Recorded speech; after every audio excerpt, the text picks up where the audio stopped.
Why does ragtime sound so good on an out-of-tune piano? Out-of-tune piano, ragtime's perfect for it.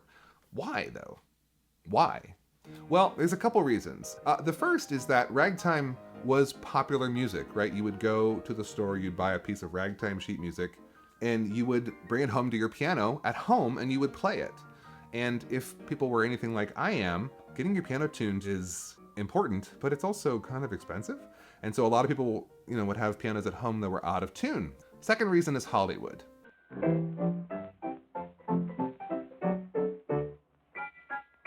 The ragtime piano player was immediate shorthand for the audience for thinking of like old-timey or the old days. That's piano. I said piano.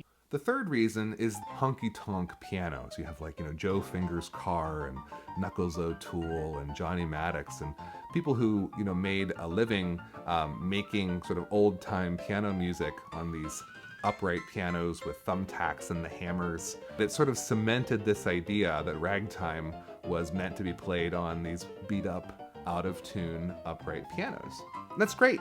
That's joyful stuff. Johnny Maddox outsold Elvis Presley one year in the 1950s. This was a big deal. Even in the 1960s and 70s, when people like Max Morath and Joshua Rifkin were sort of bringing it to respectability, this image of the out-of-tune upright persisted and persists to this day. Vitruvius. Who? It sounds fun. I like ragtime on an out-of-tune piano.